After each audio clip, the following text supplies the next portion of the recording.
نحمدہ ونصلی علی رسولہ الکریم اما بعد۔ تزکیہ نفس کی ایک قسم ہے تطہیر فکر یا تزکیۃ العقائد، یعنی فکر کی اصلاح، فکر کا درست ہونا۔ یہ سب سے اہم ہے، اس لیے کہ فکر کی درستگی پر عمل کی درستگی ہے۔ اگر فکر ہی غلط ہوا تو پھر عمل بھی غلط ہوگا۔ اس لیے سب سے اہم جو ہے وہ یہ ہے کہ فکر درست ہو، غلط عقیدہ نہ ہو۔ صحیح عقیدہ جو قرآن اور حدیث میں بیان ہوا ہے اسی کے مطابق وہ عقیدہ رکھتا ہو تو یہ تزکیہ ہے کہ فکر کا تزکیہ ہو گیا۔ دوسرا ہے تزکیۃ القلب، دل کا پاک ہونا۔ دل کا پاک ہونا یہ ہے کہ اس میں جو ہے وہ تمام اخلاقی عیوبات موجود نہ ہو جو انسان کے تزکیے کو نقصان پہنچاتی ہیں، جس کی تفصیل آگے آ رہی ہے۔ دل کے حوالے سے رسول اللہ صلی اللہ علیہ وسلم کی ایک حدیث ہے کہ آپ صلی اللہ علیہ وسلم نے فرمایا، آگاہ ہو جاؤ، بے شک جسم میں ایک ٹکڑا ہے، اگر یہ ٹکڑا درست رہا تو اس کے نتیجے میں پورا جسم درست رہے گا، اور اگر اس میں بگاڑ آ گیا تو پھر پورے جسم میں بگاڑ آ جائے گا۔ آگاہ ہو جاؤ، وہ ٹکڑا دل ہے۔ دل کی حیثیت بادشاہ کی ہے اور اعضاء کی حیثیت رعایا کی ہے۔ اگر بادشاہ حکمران درست ہوگا تو رعایا بھی درست ہوگی، اور اگر بادشاہ میں عیب و نقص موجود ہے تو اس کا اثر اس کی رعایا پر بھی ہوگا۔ تو جسم پر اصل حاکم یہ دل ہے، باقی اعضاء تو اس کی اتباع کر رہے ہوتے ہیں، لہٰذا اس کی درستگی یہ تزکیہ نفس کے لیے لازم ہے۔ اب وہ برائیاں یا گندگیاں یا عیوبات جس سے پاکی ضروری ہے تزکیے کے لیے، وہ چند نمایاں آپ کے سامنے بیان کر رہا ہوں۔ سب سے بڑی گندی چیز وہ ہے شرک اور کفر۔ اس گندگی کی وجہ سے انسان اول تو نیکی نہیں کر سکتا، اور اگر کچھ نیکی کر بھی لے، جیسے کسی غریب کی مدد کر لی یا کبھی اچھی بات زبان سے نکال دی، تو ایسی صورت میں قیامت کے دن اس کی کوئی حیثیت نہیں ہوگی، اس لیے کہ شرک اور کفر کی وجہ سے تمام اعمال ضائع ہو جائیں گے۔ لہٰذا تزکیہ نفس کے لیے سب سے اہم یہ ہے کہ وہ شرک اور کفر سے پاک اور صاف ہو۔ قرآن مجید میں ایک لفظ نجس آیا ہے اور ایک رجسن آیا ہے۔ نجس اس گندگی کو کہتے ہیں کہ جو اپنے ذات کے اعتبار سے گندا نہیں بلکہ باہر سے گندگی اس میں آئی تو اس کی وجہ سے وہ گندا ہو گیا، اس کو نجس کہتے ہیں۔ اور دوسری قسم رجسن، رجسن اس گندگی کو کہتے ہیں جو اپنے ذات کے اعتبار سے گندا ہے۔ نجس کے حوالے سے آیا ہے، انما المشرکون نجس، یقیناً مشرک نجس ہے۔ تو مشرک کو نجس جو کہا گیا ہے وہ اس اعتبار سے نہیں ہے کہ وہ ذات کے اعتبار سے گندا ہے، نہیں، ذات کے اعتبار سے تو وہ گندا نہیں، آدم کی اولاد ہے، تو اولاد آدم ذات کے اعتبار سے تو گندے نہیں ہیں۔ ہاں، جو فکر اور جو عقیدہ اختیار کیا گیا اس کی وجہ سے وہ گندا ہو گیا، تو فکر اور عقیدہ تو اس کی ذات کا حصہ تو نہیں ہے، بلکہ اس نے اختیار کیا ہے، لہٰذا اس کو نجس کہا گیا۔ جبکہ دوسری جگہ اللہ رب العالمین نے فرمایا کہ انما الخمر والمیسر والانصاب والازلام رجس من عمل الشیطان، کہ یہ شراب اور جوا اور یہ آستانے یعنی بت خانے وغیرہ اور پانسے، یہ سب گندے شیطانی کام ہیں۔ تو یہاں پر اللہ رب العالمین نے رجسن لفظ فرمایا کہ یہ گندا ہے، تو یہ گندا ذات کے اعتبار سے ہے۔ شراب ذات کے اعتبار سے نجس ہے، شراب ذات کے اعتبار سے گندگی ہے، شراب میں باہر سے گندگی نہیں آئی ہے، بلکہ شراب خود گندا ہے، جوا خود گندا ہے، بت خانے گندگی کے مراکز ہیں۔ لہذا اول بات یہی ہے کہ انسان جو ہے وہ شرکیہ عقائد، کفریہ عقائد، ان سے وہ پاک ہو۔ شرک کا مفہوم، اس کا مختصر خلاصہ یہ ہے کہ اللہ تعالیٰ کا حق کسی اور کو دینا یا اللہ کے حق میں کسی اور کو شریک کرنا، یہ شرک ہے۔ تو یہ بہت بڑی گندگی ہے، یہ بہت بڑی برائی ہے، اور انبیاء اسی بات پر مأمور تھے۔ جتنے بھی انبیاء علیہ السلام آئے ان سب نے اپنی اپنی قوموں کو توحید کی دعوت دی، یا قوم اعبدوا اللہ ما لکم من الہ غیرہ، اے میری قوم ایک اللہ کی عبادت کرو، اللہ کے ماں سوا تمہارا کوئی الہ نہیں ہے۔ اس کے بعد دوسری گندگی اور دوسری نجاست جو تزکیہ نفس کے لیے لازم ہے، وہ ہے حرص دنیا، دنیا کی محبت۔ جو شخص دنیا کی محبت میں گرفتار ہو جاتا ہے، مادہ پرستی میں مبتلا ہو جاتا ہے، تو ایسا شخص پھر نیکی نہیں کرتا، بلکہ پھر اس کی ذات سے گناہوں کا صدور ہوتا ہے۔ یہ دنیا کی محبت اسے گناہ کے راہ پر ڈال دیتی ہے، جیسے کہ آپ صلی اللہ علیہ وسلم نے فرمایا، حب الدنیا رأس کل خطیئہ، دنیا کی محبت ہر برائی کی جڑ ہے۔ یعنی جتنی بھی برائیاں انسان سے صادر ہو رہی ہیں، اس کی بنیاد وہ جو ہے دنیا کی محبت ہے۔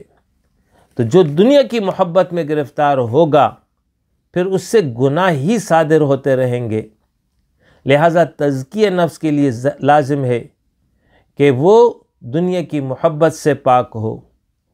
آپ صلی اللہ علیہ وسلم نے فرمایا کہ 2 بھوکے بھیڑیے اگر بکریوں میں چھوڑ دیے جائیں تو وہ بھی اتنا فساد برپا نہ کریں جتنا مال اور جاہ کی حرص آدمی کے دین کو خراب کرتی ہے۔ یعنی 2 بھیڑیے اگر بکری کے ریوڑ میں یا کسی جگہ بکریاں موجود ہیں اس تک وہ پہنچ جائے تو وہ کتنا نقصان کر لیں گی؟ 2 بکری، 3 بکری، 5 بکری، پیٹ ان کا بھر جائے گا تو پھر تو ختم۔ لیکن اس سے زیادہ نقصان دہ وہ یہ ہے کہ کوئی انسان مال کی محبت میں گرفتار ہو جائے اور مال ہی کو جو ہے اپنا مرکز اور محور بنا لے، مالی مالی مالی، میرا مال میرا مال میرا مال، تو ایسا شخص پھر حلال اور حرام، جائز و ناجائز کو نہیں دیکھتا، بلکہ وہ بندہ سیم و زر بن جاتا ہے اور اسی کے مطابق وہ عمل کر رہا ہوتا ہے. اس کے نتیجے میں اس کا دین تباہ ہو جاتا ہے. اور دوسری بات یہاں فرمائی گئی منصب کی محبت، کہ کوئی شخص اس محبت میں مبتلا ہو کہ مجھے منصب مل جائے، اقتدار مل جائے، اختیار مل جائے، لوگ میری واہ واہ کریں، تو ایسا شخص جو ہے پھر جو ہے وہ گناہوں کا مجموعہ ہوتا ہے، اس سے پھر گناہ صادر ہو رہے ہوتے ہیں. اس لیے کہ اس کے حصول کے لیے پھر وہ ہر تدبیر اختیار کرتا ہے. پھر وہ جھوٹ اور سچ کی تمیز نہیں کرتا، پھر وہ صحیح اور غلط کو نہیں دیکھتا، بلکہ منصب کے حصول کے لیے جو کچھ بھی اس سے بن پڑے وہ کرتا ہے. تو اس کے نتیجے میں وہ اپنے دین کو تباہ کر دیتا ہے. اور دوسری حدیث میں یہ مضمون ہے کہ دو حریص سیر نہیں ہوتے، ایک مال کا حریص اور دوسرا علم کا حریص. تو علم کا حریص ہونا تو اچھی صفت ہے، لیکن جو مال کا حریص ہو جائے تو پھر اس کے نتیجے میں وہ اپنی آخرت کو تباہ کر دیتا ہے. وہ پھر مال اور مال کے پیچھے اس طرح دیوانہ ہو جاتا ہے کہ وہ پھر اکتفا نہیں کرتا بلکہ مزید کی تلاش میں لگا رہتا ہے. جیسے کہ آپ صلی اللہ علیہ وسلم نے فرمایا کہ اگر سونے کا ایک پہاڑ بھی اسے دے دیا جائے تو وہ دوسری کی تلاش میں، اور اگر دوسرا پہاڑ اسے مل جائے تو وہ تیسری کی تلاش میں شروع ہو جاتا ہے. فرمایا ایسے شخص کے پیٹ کو قبر کی مٹی ہی بھر سکتی ہے، وہیں پر جا کر کے یہ جو ہے اپنے اس عمل سے رکے گا، ورنہ جب تک پھر یہ زندہ ہے یہ مسلسل مال کمانے اور مال جمع کرنے اور اسی کے محبت میں مبتلا رہے گا. اسی حرص کی وجہ سے انسان شیطان کا آلہ کار بن جاتا ہے، شیطانی لوگوں کا وہ ساتھی بن جاتا ہے، غلط راہوں پہ نکل جاتا ہے. لہٰذا تزکیے کے لیے ضروری ہے کہ حب دنیا سے انسان پاک ہو. تیسرا یہ ہے تکبر سے پاک ہو.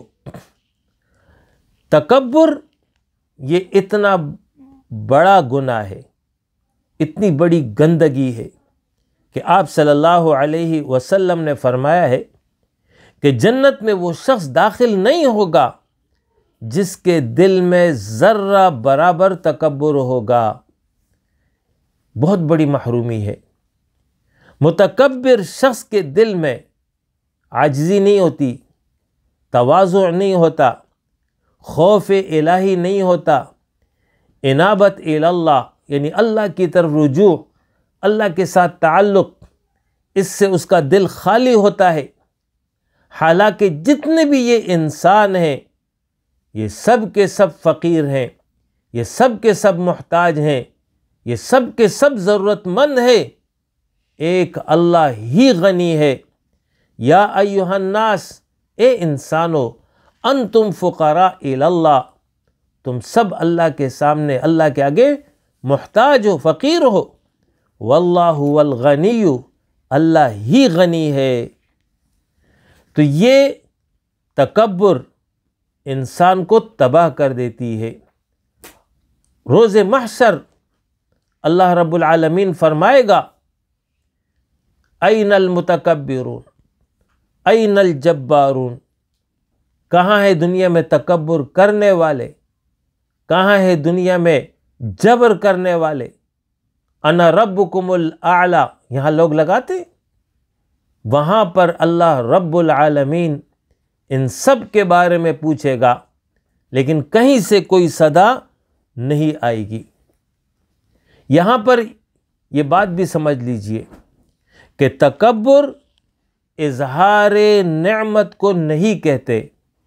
یعنی ایک شخص اگر اچھا کپڑا پہنتا ہے، اچھے گاڑی میں جاتا ہے، یا کوئی اور اچھی چیز استعمال کرتا ہے تو یہ تکبر نہیں ہے. تکبر یہ ہے کہ اپنے کو برتر اور دوسرے کو حقیر سمجھتا رہے. یہ ہے تکبر. حق کو ٹھکرا دے، باطل کا ساتھی بن جائے، یہ ہے تکبر. اور چوتھی گندگی وہ ہے حسد، کہ حسد سے پاک ہو. اسی طرح بغض ہے، کینہ ہے. یہ عیوبات انسان میں موجود ہو تو دنیا اور آخرت دونوں خراب ہوتی ہے. لہٰذا تزکیہ نفس کے لیے ضروری ہے کہ وہ حسد سے پاک ہو. حسد یہ وہ گندگی ہے کہ جس کو تشبیہ دی گئی کہ آگ سے، کہ جس طرح آگ لکڑیوں کو بھسم کر دیتی ہے، اسی طرح حسد نیکیوں کو ختم کر دیتی ہے. ایک شخص نماز پڑھتا ہے، روزہ رکھتا ہے، اس نے نیک اعمال کیے، لیکن وہ دل میں حسد رکھتا ہے، کسی کے بارے میں غلط رائے رکھتا ہے، اس سے نفرت کرتا ہے، اس سے بغض اور کینہ رکھتا ہے، تو اس کے نتیجے میں اس کے تمام نیکیاں ضائع ہوتی چلی جاتی ہیں.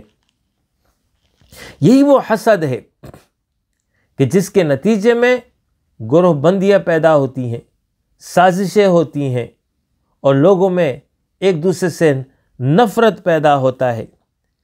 آپ صلی اللہ علیہ وسلم نے فرمایا ہے، لا تحاسدوا ولا تباغضوا ولا تدابروا ولا تقاطعوا وكونوا عباد اللہ اخوانا. ایک دوسرے سے حسد نہ کرو، ایک دوسرے سے بغض نہ کرو. بغض یعنی کینہ، چھپی ہوئی دشمنی، دل میں کسی کے لیے کڑن. اسی طرح فرمایا کہ ایک دوسرے سے پیٹھ نہ پھیرو اور نہ ایک دوسرے کا بائیکاٹ کرو، بلکہ ہو جاؤ اللہ کے بندے بھائی بھائی. جس طرح بھائیوں میں محبت ہوتی ہے، بھائیوں میں ایک دوسرے کے لیے ہمدردی اور ایثار ہوتا ہے، اسی طرح اہل ایمان کو ایک دوسرے کے لیے محبت، اسی طریقے سے ایک دوسرے کے لیے ایثار کا جذبہ، ایک دوسرے کے ساتھ تعلق، یہ لازم ہے. اسی طرح انانیت، خود پسندی، اس میں جو شخص مبتلا ہو وہ اپنی عاقبت اور آخرت کو خراب کرتا ہے. تو تزکیہ نفس یہ ہے کہ اس کی ذات، اس کا نفس انانیت سے پاک ہو، خود پسندی میں مبتلا نہ ہو، خود کو اچھا اور دوسرے کو کم تر نہ سمجھے. اسی طرح بخل ہے کہ بخل کی بیماری اور بخل کا عیب کسی کو لگ جائے تو پھر اس صورت میں وہ نیکی کا کام نہیں کرتا ہے، وہ انفاق نہیں کرتا ہے، وہ جو ہے اللہ کی راہ میں صدقہ نہیں کرتا، وہ کسی غریب کی مدد نہیں کرتا. گویا کہ نیکی اور خیر کے کاموں سے وہ رک جاتا ہے. لہٰذا تزکیہ نفس کے لیے لازم ہے کہ وہ بخل سے پاک ہو. یہ چند نمایاں گندگیاں، برائیاں، عیوبات تھی جو میں نے ترتیب کے ساتھ بیان کی. تو تزکیہ نفس کے لیے ضروری ہے ان سے پاک ہو. اسی طرح اور بھی بہت ساری متعدد گناہ کی قسمیں ہیں، ان تمام سے پاک ہونا تزکیہ نفس کے لیے لازم ہے. نفس کی پاکی کے بعد وہ اشیاء جس کی پاکی کی ضرورت ہے وہ ہے تزکیۃ اللسان یا حفظ اللسان، زبان کا پاک ہونا. زبان سے انسان نیکی کے بعد بھی نقل کرتا ہے اور گناہ کی بات بھی کر رہا ہوتا ہے. آپ صلی اللہ علیہ وسلم نے فرمایا ہے ایک حدیث میں کہ تم مجھے 2 چیزوں کی ضمانت دے دو، میں تمہیں جنت کی ضمانت دیتا ہوں. وہ یہ کہ اپنی زبان کی حفاظت کرو گے، اپنی شرمگاہ کی حفاظت کرو گے، اس کے نتیجے میں میں تمہیں جنت کی ضمانت دیتا ہوں. آپ صلی اللہ علیہ وسلم نے فرمایا مسلمان کو گالی دینا گناہ ہے اور اس سے جھگڑا کرنا یہ کفر ہے، قتل کرنا کفر ہے۔ اسی طریقے سے آپ صلی اللہ علیہ وسلم نے فرمایا انسان کے اسلام کی خوبی یہ ہے کہ وہ لا یعنی باتوں کو چھوڑ دے، لا یعنی کاموں کو بھی ترک کر دے اور لا یعنی باتوں کو بھی چھوڑ دے۔ لہٰذا تزکیۃ اللسان، زبان کا پاک ہونا۔ آپ صلی اللہ علیہ وسلم نے فرمایا کہ جو شخص اللہ پر ایمان رکھتا ہو اور قیامت کے دن پر ایمان رکھتا ہو، پس اسے چاہیے کہ وہ اچھی بات زبان سے نکالے، اور اگر یہ نہیں کر سکتا تو پھر خاموش رہے۔ یہ خاموشی بھی بہتر چیز ہے۔ اگر کوئی نیکی کی بات نہیں کرتا تو پھر گناہ کی بات بھی نہ کرے بلکہ خاموش رہ جائے۔ تو تزکیۃ اللسان، زبان کا پاک ہونا، گالی نہ دے، غیبت نہ کرے، گندی باتیں زبان سے نہ نکالے، بے حیائی اور فحش کلام نہ کرے۔ ان تمام چیزوں سے زبان کا پاک رکھنا یہ ضروری ہے۔ اگر زبان پاک ہوگی تو اس کے نتیجے میں اس کا دل بھی پاک ہوگا، اس لیے کہ زبان کا اثر دل پر ہوتا ہے۔ یہ باتیں ہیں، اس کا اثر دل پر پڑتا ہے۔ لہذا تزکیۃ اللسان، زبان کا پاک ہونا۔ اس کے بعد ہے تزکیۃ الاعمال، اعمال کا پاک ہونا۔ اعمال تو وسیع مفہوم ہے۔ ایک ہے اعمال صالحہ، تو اعمال صالحہ تو بجا لائے، نیکی کے اعمال کرتا رہے۔ دوسرا ہے اعمال سیئہ، گناہ کے اعمال۔ تو تزکیۃ الاعمال یہ ہے کہ گناہ کے اعمال نہ ہو۔ برے اعمال پر ایمان کمزور ہوتا ہے اور اچھے اعمال پر ایمان مضبوط ہوتا ہے۔ گناہ کرنے پر اس کے دل پر ایک سیاہ داغ لگ جاتا ہے۔ یہ معنوی داغ ہے، آنکھوں سے نظر نہیں آتا ہے لیکن معنوی طور پر موجود ہوتا ہے۔ اب اگر توبہ کر لیا تو وہ داغ صاف ہو جاتا ہے، لیکن اگر توبہ نہ کرے اور پھر گناہ پر گناہ تو اس کے نتیجے میں وہ داغ بڑا ہو جاتا ہے، پھر مزید گناہ تو اور بڑا ہو جاتا ہے۔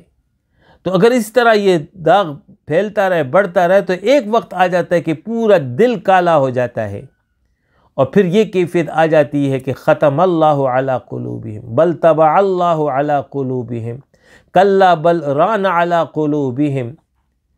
ایسے لوگوں کے دلوں پر زنگ آ جاتا ہے، اللہ مہر لگا دیتا ہے، پھر ہدایت کی توفیق نہیں دیتا۔ تو یہ بدبختی کی قسم ہے کہ انسان جو ہے اپنے گناہوں کی وجہ سے ہدایت سے محروم ہو جائے۔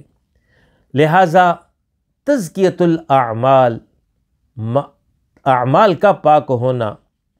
اللہ کی غیرت جوش میں آتی ہے جب بندہ گناہ کرتا ہے، اور اسی طرح گناہ کرنے سے پھر انسان میں نیکی کی رغبت نہیں رہتی، پھر جو ہے گناہ کی طرف انسان مائل ہو جاتا ہے، گناہ والے اعمال میں دلچسپی بڑھ جاتی ہے، پھر نیکی کی طرف راغب نہیں ہوتا، نماز میں دل نہیں لگتا، قرآن کی تلاوت میں دل نہیں لگتا، کسی اور نیک کام میں دل نہیں لگتا، وہ پھر گناہ کی طرف جو ہے مائل ہو چکا ہوتا ہے۔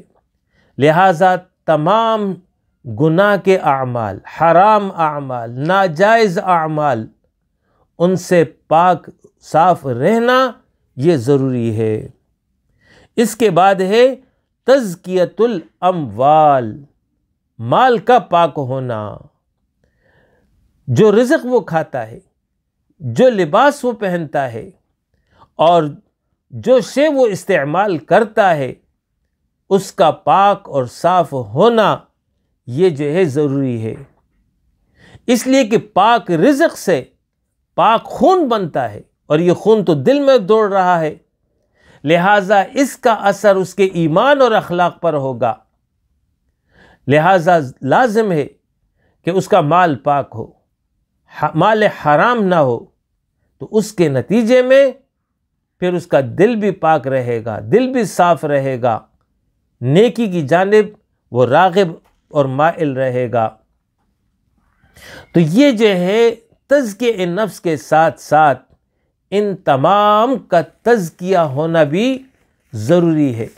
جب ایک انسان اس طرح اپنا تزکیہ کر لیتا ہے تو اس کے نتیجے میں پھر وہ نیک اعمال اس سے صادر ہوتے ہیں، وہ پھر امانت اور دیانت کا لحاظ رکھتا ہے، پھر وہ وعدہ پورا کرتا ہے، وعدہ خلافی نہیں کرتا، وہ سچ بولتا ہے، وہ جو ہے بہادر ہوتا ہے، ایسا انسان سخی ہوتا ہے، ایسے انسان میں صبر اور شکر کی کیفیت ہوتی ہے، ایسا انسان رزق حلال کی طلب میں جد و جہد اور کوشش کرتا ہے، یہ شرم اور حیا کا پیکر ہوتا ہے، اس کی زبان اور اس کے ہاتھ محفوظ رہتے ہیں، کسی دوسرے انسان کو نقصان نہیں پہنچاتے۔